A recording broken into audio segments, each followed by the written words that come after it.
जहां दुख का लेश भी नहीं है, शोक विषाद चिंता भय इनका प्रवेश ही नहीं है, वो महासुख प्रभु के आश्रित, प्रभु के निरंतर चिंतन परायण उपासक को प्राप्त होता है। उस उपासक को कभी भी किसी भी तरह की ना जीवन निर्वाह की चिंता करनी पड़ती है, ना परम पद की चाह ही करनी पड़ती है। जैसे पिता की संपत्ति पर पुत्र का स्वयं अधिकार हो जाता है, ऐसे भगवदाश्रित अनन्य चिंतन परायण सुख दुख को समान भाव से सहने वाला उपासक परम पद का अधिकारी स्वयं हो जाता है। आवश्यकता है जो श्री भगवान कह रहे हैं कि मेरा तुम अनन्य भाव से आश्रय स्वीकार करो। अन्य भाव ही माया है और अनन्यता ही भक्ति का स्वरूप है। प्रायः सब भक्त ही हैं, क्योंकि हमारी दृष्टि में हमारे प्रभु के सिवा कोई है नहीं, तो सब भक्ति कर रहे हैं। कोई विषय की, कोई पुत्र परिवार की, कोई धन की, कोई मान प्रतिष्ठा की। मेरे प्रभु ही सब रूपों में हैं, पर ये ना जानने के कारण अन्य भावों का आरोप कर लेने से दुर्गति हो गई। मेरे प्रभु ही हृदय में विराजमान हैं, पर उनकी महत्वता, उनकी महिमा को विश्वास पूर्वक ना स्वीकार करने के कारण हमारा हृदय आनंद सिंधु में नहीं डूब पा रहा। नाना प्रकार की चिंताएं, क्लेश, अशांति, अभाव ये हमें सताए जा रहा है, जबकि पूर्ण कृपा सिंधु, आनंद सिंधु हमारे हृदय में ही विराजमान है। तो हमारी कहीं त्रुटि हो रही है। नहीं, हृदय में विराजमान प्रभु और दीनता, दुख, भय, विषाद, ये दीनता भक्ति जनित नहीं, विषय दीनता, अभाव जनित दीनता। जो भक्ति की दीनता होती, भाव की चरम सीमा है वो, लेकिन ये दीनता विषय प्राप्ति के लिए, कामनाओं की पूर्ति के लिए दैन्य हुआ भटक रहा है। जबकि सर्व सामर्थ्यशाली, सर्व सुख सिंधु प्रभु हमारे समीप हैं। हमें क्यों अनुभव में नहीं आ रहे? आनंद सिंधु मध्य तो भाषा, फिर हम क्यों आनंद की खोज विषयों में कर रहे हैं? अज्ञान के कारण, अविद्या के कारण। उस अज्ञान अविद्या की निवृत्ति कैसे होगी?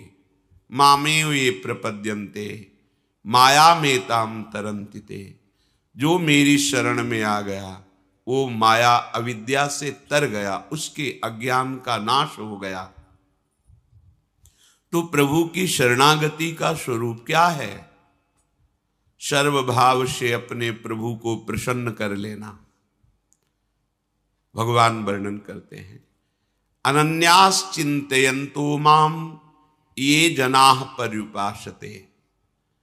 मेरी सर्वभाव से उपासना, मन से, वचन से, कर्म से, प्रत्येक चेष्टा से, केवल एकमात्र उपासना का तात्पर्य अपने प्रभु के समीप रहना। हमारा भाव, हमारी चेष्टाएं, हमारी इंद्रियां प्रभु से जुड़ी होनी चाहिए। उपासना अपने प्रभु के समीप ही होनी चाहिए। भली भांति जो उपासना में है, पर्युपासते, अन्य भावों का त्याग करके अनन्य भाव से मेरा जो भजन करते हैं, भली भांति से मेरी उपासना करते हैं, अब उसको योग क्षेम की चिंता की परवाह नहीं होनी चाहिए।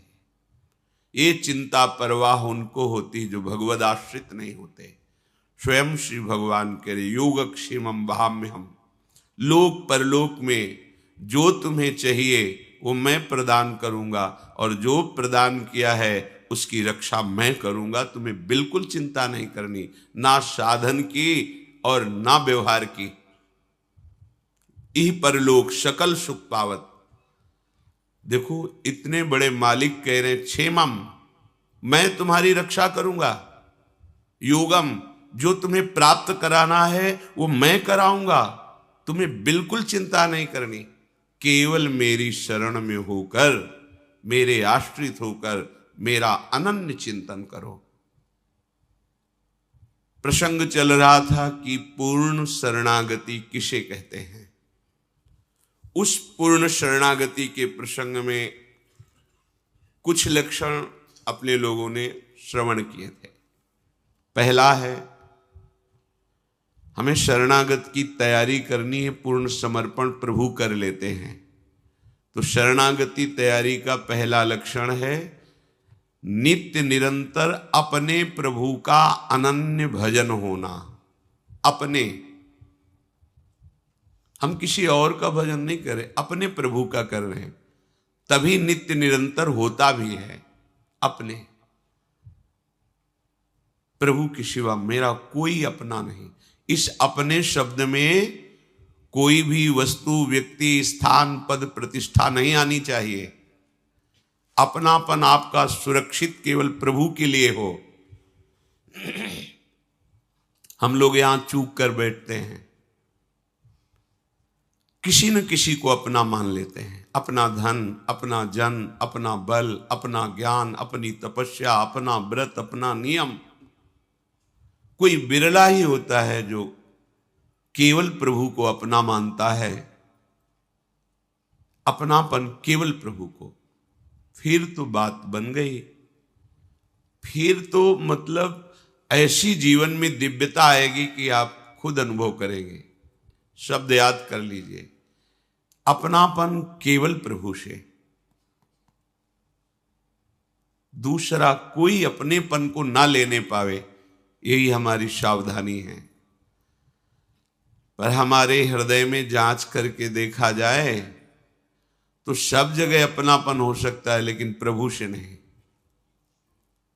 तो कैसे जांच की जाती है हृदय की, जिससे हमें जान पावे कि प्रभु से अपनापन है या किसी वस्तु व्यक्ति से? तो जिसके मिलने से प्रभु का विस्मरण हो जाए तो उससे विशेष अपनापन है, क्योंकि उससे कम अपनापन वाले को हम भूल जाते हैं, ज्यादा अपनापन वाले की स्मृति आ जाती है। यदि किसी व्यक्ति, वस्तु, पद, प्रतिष्ठा, स्थान की प्राप्ति पर अपने प्राण प्रीतम प्रभु का विस्मरण हो जाए तो अभी अपनापन हम पूरा नहीं दे पाए। प्रभु छोटे हो गए, उनका अपनापन कम हो गया और संसार के संबंध, भोग सामग्री, यश, कीर्ति, प्रतिष्ठा ये ज्यादा हो गए। हृदय में देखो, प्रभु के समान केवल प्रभु ही हैं और हमारा अपनापन केवल उनके लिए है। ये बहुत बड़ी महिमामयी शरणागति की बात है। पहला है नित्य निरंतर अपने प्रभु का अनन्य भजन होना। फिर दूसरा है प्रभु को ही अखिल विश्व रूप में प्रकट भावना में देखना, मेरे ही प्रभु। इनकी व्याख्या हो चुकी है। तीसरा है आपसे जितनी चेष्टाएं हो रही हैं, आप यंत्रवत कर रहे हैं, आपके यंत्री, चलाने वाले प्रभु हैं। मैं कुछ नहीं कर रहा, मेरे द्वारा जो कुछ करा रहे हैं वो प्रभु करा रहे हैं। बीच से स्वीकार मत करना, क्रम से स्वीकार करना, नहीं तो आपको भ्रम हो जाएगा। कैसे भ्रम? आपने ये बात स्वीकार कर ली केवल अपनी बुद्धि से कि जो कुछ करा रहे हैं प्रभु करा रहे हैं, फिर अब विधि निषेध की क्या बात रह गई? फिर तो हम जो पापाचरण कर रहे हैं, भोग कर रहे हैं, हिंसा कर रहे हैं, चोरी कर रहे हैं, खान पान गलत कर रहे हैं, तो बोले आपने ही कहा था प्रभु जो करा रहे हैं वही हो रहा, तो वही हो रहा है। इसका मतलब आपने शरणागति का सिद्धांत समझा नहीं, बीच से केवल बात पकड़ ली है। इसीलिए कह रहे सावधान। जब वो नित्य निरंतर अपने प्रभु का भजन करता है और विश्व को अपने प्रभु का रूप समझता है तो पापाचरण किससे होगा? इसीलिए तीसरी लक्षण वृत्ति में रखा गया है कि वो अनुभव करता है कि मेरे द्वारा जो कुछ हो रहा है वो मेरे आराध्य देव करा रहे हैं। चौथा, प्रभु को ही सबसे बढ़कर एकमात्र अपना प्राण प्रियतम अनुभव करना, प्रभु की जगह केवल प्रभु, दूसरा कोई नहीं। पांचवा, अपने प्रभु पर पूर्ण विश्वास। छठवां, सर्वदा सर्वथा अपने प्रभु के अनुकूल ही आचरण होना। सिद्ध शरणागत में होते हैं, साधक शरणागत इसको आदर्श मानकर चलता है, श्री कृष्ण अनुकूलेन। कभी वो अपने प्रभु के प्रतिकूल आचरण नहीं कर सकता। प्रभु के अर्थात जो भगवान ने आदेश किया है श्रीमद् भागवत जी में, गीता जी में और संतों की, गुरुदेव की वाणी में बैठकर, कभी उसके प्रतिकूल आचरण उससे नहीं होते।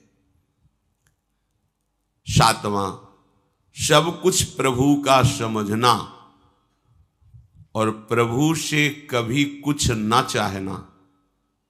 हमारा शरणागति, हमारा भजन प्रभु से लेने के लिए नहीं है, प्रभु को प्राप्त करने के लिए है। प्रभु का भजन प्रभु से अपनी कामनाओं की पूर्ति के लिए, चाहे वो मोक्ष कामना ही क्यों न हो, बड़ी प्रशंसनीय है मोक्ष कामना, पर ये प्रेमी महाभागवतों की बात हो रही है जो मोक्ष का भी त्याग कर चुके हैं। प्रभु का भजन केवल प्रभु के लिए करना। अब जब हमारा शरीर, मन, जीवन प्रभु को समर्पित है, तो जिनके प्रति समर्पित है उन्हीं के लिए भजन करना। ये तो समर्पित है जीवन। अब हमारा कुछ बकाया ही नहीं रहा, जो कुछ हमारा अपनापन था वो सब प्रभु के चरणों में समर्पित है। तो सिद्ध पुरुष में ऐसी वृत्ति रहती है, पर साधक को ऐसी धारणा करनी पड़ती है, सब कुछ प्रभु का समझना और केवल प्रभु के लिए ही भजन करना, प्रभु से कुछ नहीं चाहना। तो लगेगा फिर क्या भजन का आनंद हुआ? अरे बाबरे, जिसने एक निमिष मात्र में अनंत ब्रह्मांडों का सृजन कर दिया अपने आनंद सिंधु के एक बिंदु के शिखर से, अब वो आनंद सिंधु मिल गया तो अब और क्या चाहिए? कोई चाह ही नहीं रह जाएगी। उस स्थिति में तो आइए। आठवां, प्रभु के प्रत्येक विधान में परम प्रसन्न होना। अब इसकी व्याख्या है। अभी तक जो सूत्र बोले कल इनकी चर्चा हुई थी। ऐसे शरणागत भक्त जो ऊपर के लक्षणों से युक्त हैं, ऊपर के लक्षणों को धारण करने की चेष्टा कर रहे हैं, वे समझते हैं कि हमारे प्रभु का जो भी विधान है वो बड़ा मंगलमय है। कभी अमंगल हो ही नहीं सकता प्रभु के विधान से। पूज्य श्री राधा बाबा, जैसे भगवान सूर्य उपस्थित हैं तो अंधकार ढूंढने पर भी नहीं मिलता, तो हम भगवान सूर्य को अगर ऐसा कहें कि तुम्हारी ताकत हो तो अंधकार करके दिखाओ, तो वो असमर्थ है, क्योंकि वो जब सामने होंगे तो अंधकार टिकेगा ही नहीं।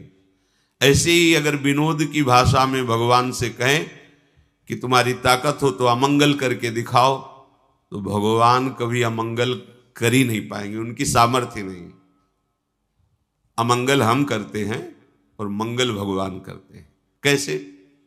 भगवान जब कभी क्रोधित हुए दिखाई देते हैं और उनका वध करते हैं, तो उनको वो परम पद मिलता है जो ऋषि मुनि साधना करके प्राप्त करना चाहते हैं।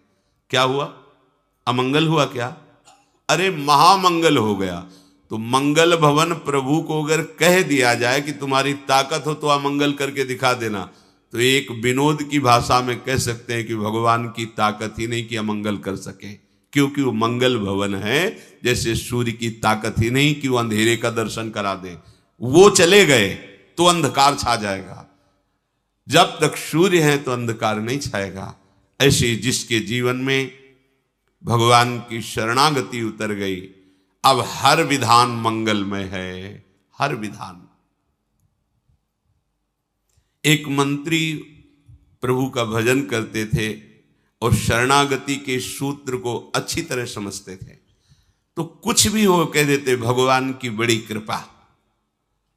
तो एक दिन राजा शिकार खेलने के लिए जाते ही हैं, जो प्रजा के नाशक पशु हैं, जो रुग्ण पशु हैं, जिनके द्वारा संक्रामक रोग फैलते हैं, उनको वध करके प्रजा को सुरक्षित रखते हैं।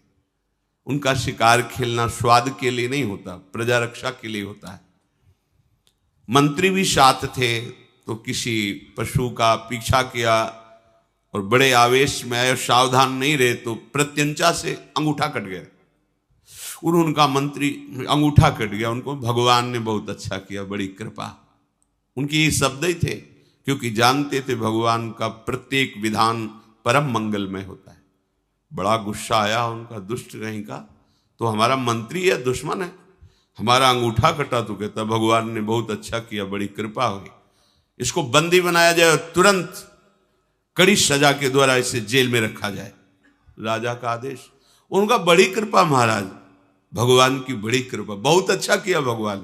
पागल हो गया है मंत्री, मंत्री पद से हटा के इसे जेल में रख रहे, कह रहा भगवान ने बहुत अच्छा किया, बड़ी कृपा। कुछ दिन बाद वैद्यों के द्वारा अंगूठा ठीक हुआ। स्वभाववश फिर शिकार खेलने के लिए गए। एक पशु का पीछा किया, जो राज सैनिक थे वो जंगल की गलियों में पीछे रह गए और वो आगे निकल गए। पशु का पीछा करते हुए उधर कोई बलशाली राजा के परिकर बलि देने के लिए पुरुष की खोज कर रहे थे। भद्रकाली को प्रसन्न करने के लिए नर बलि का उन्होंने संकल्प लिया था। ये मिल गए राजा, इनको ले गए, स्नान आदि करा के जब वो पुरोहित के सामने ले गए जहां बलि दी जाती थी, तो पुरोहित ने सर्वांग पुष्टता का निरीक्षण किया कि सर्वांग पुष्ट है कि नहीं। तो देखा तो अंगूठा कटा हुआ था। उन्होंने कहा ये अंग भंग पुरुष की बलि नहीं दी जाती, छोड़ो इसको, छोड़ दिया। अब वो मनाए कि बात तो सही थी, अगर भगवान कृपा करके अंगूठा ना काटते तो आज गला कट जाता। मंत्री ने ठीक कहा था, भगवान का हर विधान मंगलमय होता है। वापस आए, मंत्री को सादर बुलाया और कहा आप जो कहते हैं आज मुझे समझ में आया, अगर मेरा अंगूठा न कटा होता तो मेरा गला कट जाता। पूरी बात बताई।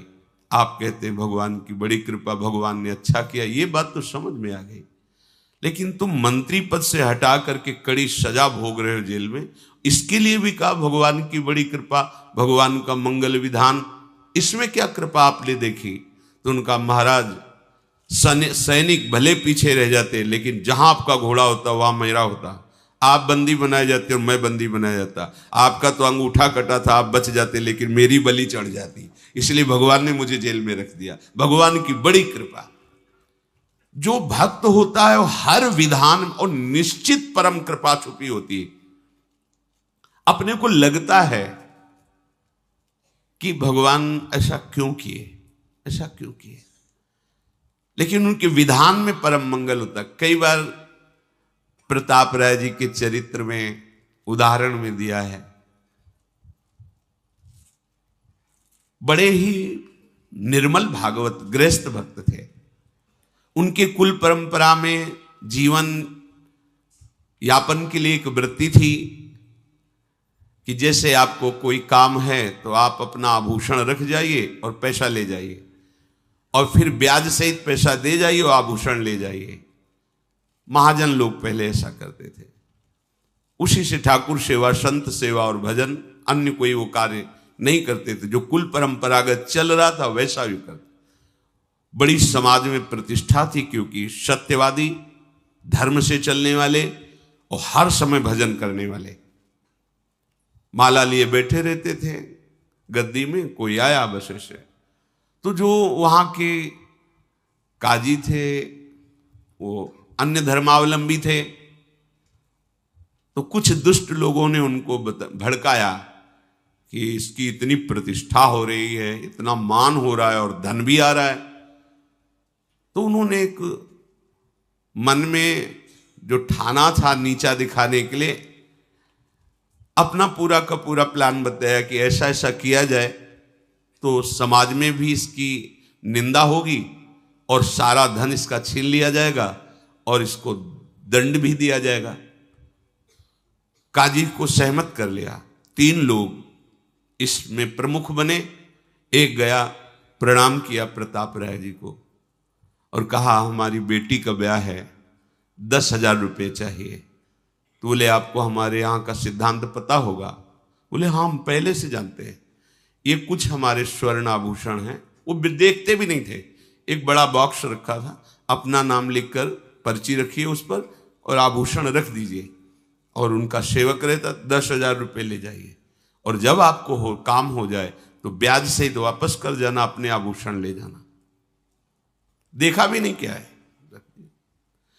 थोड़ी देर बाद दूसरा आया, हमारे घर में खाने को भी नहीं है, हमें अर्थ चाहिए, तो हमारे स्वर्ण आभूषण ये हैं, आप बिल्कुल 10,000 3 लोग ले गए और अपने आभूषण ऐसे रख गए पर्ची लगा। 4-5 दिन बाद ही आए, 10,000 रुपये ब्याज सहित वापस किए और आभूषण पहले ने उठाया अपनी पर्ची। अरे देखो कितना नाटकी है, इसमें एक भी आभूषण नहीं, इसमें तो पत्थर भरे हो, पत्थर ही रख गए थे, उन्होंने देखा भी नहीं। भक्त का जीवन विश्वासमय होता है, क्यों कोई छल कपट करेगा ऐसी भावना से। थोड़ी देर में दूसरा गया, थोड़ी देर में तीसरा गया, तीनों ने अरे देखो ये नाटक, हमारा स्वर्णाभूषण हटा करके पत्थर भर के रखा है, हमने तो ब्याज से इसको पैसा दिया। ऐसा थोड़ी देर में काजी को बुला लिया, काजी ने आतंक मचा दिया। बादशाह से दस्तखत करा करके राज सैनिकों के द्वारा पूरा इनका परिवार बंदी बना लिया गया। इन्होंने अपनी पत्नी को कहा ठाकुर जी लो आभूषण लो, पीछे की खिड़की से भाग जाओ, ये कोई भगवान की लीला हो रही है, हमारे द्वारा तो कोई गलती हुई नहीं। बहुत ही उनको अपमानित किया गया।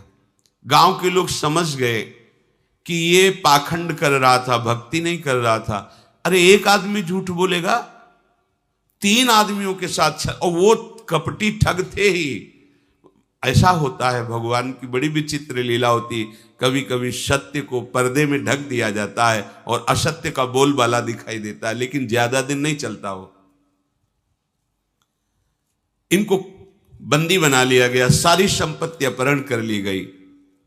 कुछ लोगों ने कहा कि इनकी पत्नी है और वो ठाकुर जी के आभूषण और ठाकुर जी के लेकर के वो अपने मायके चली गई।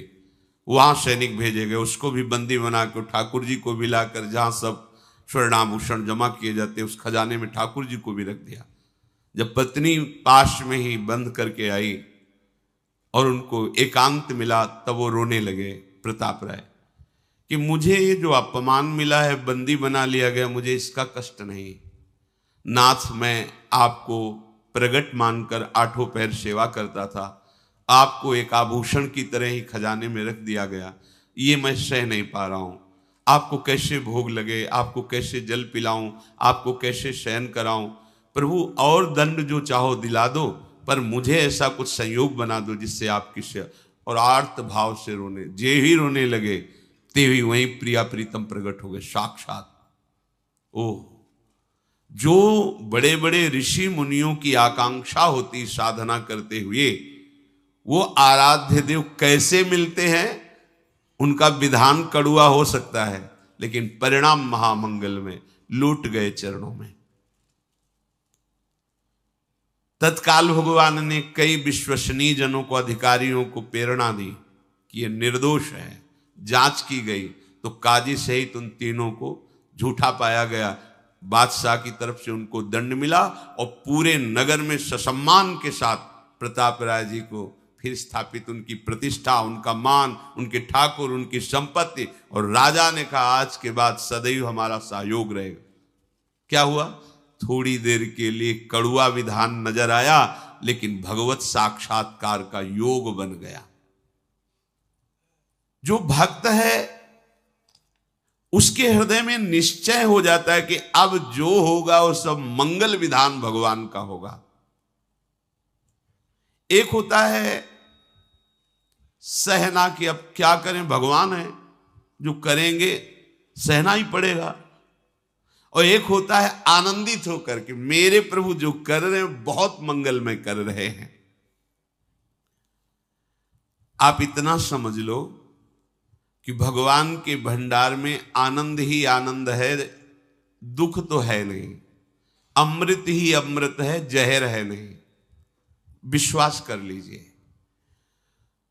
किसी भी तरह से वो प्रयोग करेंगे तो अमृत और आनंद की अनुभूति होगी। यद तज्ञे विषम्यु परिणामे अमृतोपमम।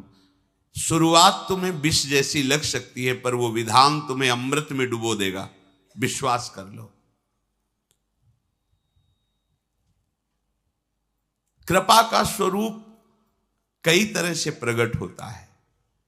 कभी बहुत ही मधुर स्वरूप प्रकट होता है, कभी बहुत कोमल, कभी बहुत सुख स्वरूप, कभी कभी कृपा बहुत ही भयानक रूप में आती है, बड़ी ही कट रूप में आती है, बड़ी ही भीषण रूप में आती है, पर उसका परिणाम बहुत मंगलमय होता है। उपासक मृदु कोमल मधुर कृपा या कटु भीषण दुखमयी इन दोनों के भेद को नहीं देखता, केवल कृपा देखता है। कृपा है आपकी, कृपा है। बड़े लीला बिहारी है, उनकी लीला वही समझ सकते हैं या जिसको समझा दे। वामन रूप से जाते हैं, 3 पग भूमि मांगते हैं, नाप करके एक ही पग में ब्रह्मलोक तक, दूसरे में सब ब्रह्मांड। बोल बड़ा दानी बनता था, बांध दिया वरुण पास में और कहा अब बोल तीसरा पग कहां से दे। 2 पग में सब नाप लिया। ये बड़ी भीषण कृपा का स्वरूप है। सब आसपास भगवत पार्षद खड़े हुए हैं जो पूरी सृष्टि का लय सृजन पालन करने की सामर्थ्य रखते हैं, और भगवान गर्जना करके कह रहे, बड़ा अहंकार करता था, 3 पग पृथ्वी का दान कर दूंगा, अपने को दानी अब पूरा कर। मुस्कुराए बलि जी महाराज, प्रभु अभी तो आपको प्रणाम भी नहीं किया है। प्रणाम भी कैसे करूं, आपने तो बांध रखा है। प्रार्थना करता हूं कि जिन श्री चरणों के नपने से आपने मांगा था, उन्हीं श्री चरणों से 2 में तो संपत्ति नाप ली, अब 1 में संपत्तिवान को नाप लीजिए। अपने चरण हमारे माथे पर पधराइए और मुझे। भगवान बंध गए, बलि जी को नहीं बांधा, बंध गए। करुणा समुद्र भगवान मुस्कुरा दे, बोले तुम्हें तनिक भी क्षोभ नहीं हो? बोले प्रभु क्षोभ किस बात का। प्रहलाद जी आ गए, स्तवन कर रहे हैं, उनकी पत्नी स्तवन कर रही। भगवान ने कहा आज के बाद द्वारपाल मैं तुम्हारा। आज भी भगवान बलि के द्वारपाल बने हुए खड़े हुए हैं, आज भी। बोलो, भगवान ने बलि को बांधा या बलि ने भगवान को बांध दिया? लेकिन कृपा इतनी भीषण दिखाई दे रही थी कि कोई मंगल का विधान ही नहीं समझ में आ रहा था। इतने बड़े महान भक्त को भगवान ने वरुण पास में, जिसमें प्रतिपल मृत्यु का कष्ट होता है, वरुण पास प्रतिपल जकड़ता जाता है, प्राणों को भीषण कष्ट होता है। तो कृपा मृदु भी हो सकती है, भीषण भी हो सकती है, पर भक्त मृदु और भीषण नहीं देखता, केवल कृपा देखता है। तो परिणाम में कृपा सिंधु को अपने हृदय में, अपनी दृष्टि में, अपने प्राणों में, अपने जीवन में, बाहर भीतर उनकी कृपा ही कृपा, उनका अनुभव करता है। विश्वासी शरणागत भक्त प्रभु को दौड़ते हुए अपने प्रति मारने की भावना से आते देखकर भी बिल्कुल भय नहीं होता, आनंदित होता है। भीष्म जी कौरवों के पक्ष में हैं, भगवान अर्जुन जी के सारथी हैं। भगवान ने प्रण किया था हम कोई अस्त्र नहीं गएंगे महाभारत के युद्ध में। भीष्म जी ने कहा मैं गंगा का पुत्र नहीं कहलाऊंगा यदि आपको अस्त्र धारण करने के लिए विवश न कर दूं तो। भीष्म जी ने ऐसे बाणों की वर्षा की कि अर्जुन जी की कोई बस नहीं रह गई। महावीर हैं भीष्म जी। और भगवान के भी शरीर में बाण रूपी पुष्पों की झड़ी लगा दी।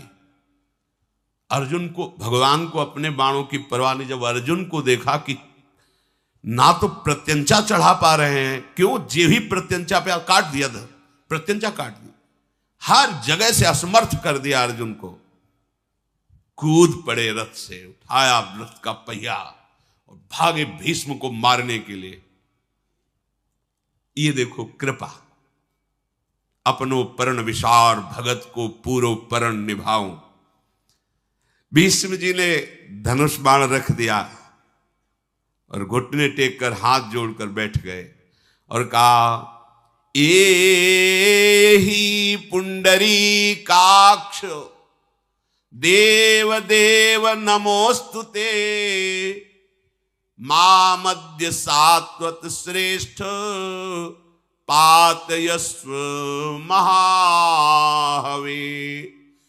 त्वया हि देव संग्रामे हतस्यापि ममानघ श्रेय एव परम कृष्ण लोके भवति सर्वतः संभावितोऽस्मि गोविंद त्रैलोक्ये नाद्य संयुगे प्रहरस्व यथेष्टं वै दासोऽस्मि तव चानघ। सर झुका दिया, कहा आइए आइए पुंडरीकाक्ष, हे देवदेव नमस्कार है नमस्कार है। आप अपनी महिमा से उतरकर भक्त के प्रण को पूर्ण करने के लिए ये रूप धारण, भगवान क्रोधातुर होकर आगे बढ़ रहे हैं। हे गोविंद, हे श्री कृष्ण, आज मैं जगत में परम सम्माननीय हो गया क्योंकि आपके हाथ से मारा जाऊंगा। और पहली बात, आपने अपनी प्रतिज्ञा हटाकर मेरे प्रण को पूरा किया। स्वागत है, आइए। मैं आज त्रैलोक में सम्मानित हो गया। आप मुझ पर मन चाहा प्रहार कीजिए, मुझे बहुत सुख होगा क्योंकि मैं अपने स्वामी के हाथ से मारा जा रहा हूं। भगवान भयंकर क्रोध करके दौड़ते हुए दिखाई दे रहे। भीष्म जी को बड़ी मृदु कृपा का अनुभव हो रहा है। मेरे प्यारे, मेरी बात रखने के लिए अपनी बात को हटा दिया। आओ, स्वागत है आपका। भगवान मारे थोड़ी, कुछ कदम चल करके अर्जुन जी दौड़ पड़े प्रभु को। प्रभु नहीं, आप नहीं प्रभु, आप नहीं, आप आज्ञा कीजिए। आज मैं दिखाऊंगा इन्हीं भीष्म को, धूल चटा दूंगा। आप आइए। तो बाणों की वर्षा करके बाणों की सैया पर भीष्म जी को लुटा दिया। अर्जुन जी ने 6 महीना बाणों की सैया पर पड़े। जब अंतिम समय है और भगवान पधारे तो भीष्म जी ने प्रभु को याद दिलाई कि अपना प्रण छोड़ करके हमारे प्रण की रक्षा की थी। आज मैं अपनी पवित्र कन्या को आपके चरणों में अर्पित करता हूं, आप पाणी ग्रहण कीजिए। कौन पवित्र कन्या? बुद्धि। आज तक इस बुद्धि रूपी कुमारी कन्या ने किसी का वर्ण नहीं किया। हे कृष्ण, केवल आपका ही आश्रय, इसलिए अंतिम समय है। मुझे याद है आपने मेरी बात रखने के लिए अपनी बात हटा दी। मैंने देखा है आपका पीतांबर फहराते हुए। वापट पीत की फहरान, करधरि चक्र चरण की धावनी, नहीं बिसरती वह बाण। वाह पटपीत की फहरान। आप हमारे लिए सत्य, वेद कहते हैं, शास्त्र कहते हैं, आप सत्य हैं, सत्य नारायण हैं, सच्चिदानंद हैं। आप अपने वचन को झूठे करके मेरे वचन को साचा किया। प्रभु, आपकी करुणा की बात ये वर्णन करने में नहीं आती। नाथ रथ ते उतरी अवनि आतुर है, कचरज की लपटान, मानो सिंह सैल ते निकस्यो महामत गज जान। जिन गोपाल मेरो पन राख्यो, मेटी वेद की कान, सोई सूर सहाय हमारे, निकट भये हैं आन। आज हमारे प्राण निकलने वाले हैं, तो प्रभु आप उसी करुणा से आप हमारे सामने आ गए। बड़े बड़े योगी जन चाहते हैं कि अंत में आपका स्मरण आ जाए, आपका ध्यान आ जाए। आप अपने जनों को कितना प्यार करते हैं। वेद की मर्यादा को एक तरफ रख करके कि प्रभु सत्य हैं, उनके वचन सत्य हैं, आपने अपने सत्य प्रण को छोड़कर मेरे प्रण की रक्षा की, और आज अंतिम समय देखो आप मेरे सामने खड़े हो। भक्त को किसी भी परिस्थिति में ऐसा अनुभव नहीं होता कि भगवान की बड़ी कड़वी कृपा है, कभी ऐसा। हर विधान परम सुख सच्ची, जब वो समझाते हैं फिर समझ में आता है कि प्रभु आप कितने कृपालु हैं। अगर आप ऐसा न करते तो ऐसा न होता, निश्चित आपकी कृपा ही कृपा है। भगवान विधान बदलने में सर्वसमर्थ हैं, पर वो अपने भक्त के मंगल के लिए विधान करते। थोड़ा सा आपको लगेगा कि बहुत ही हानिकारक विधान हुआ, अब कोई हमें पूछता नहीं है, हमारी लौकिक उन्नति मारी गई, कोई हमें प्यार नहीं करता। सच्ची समझो, अब आपको उस योग्य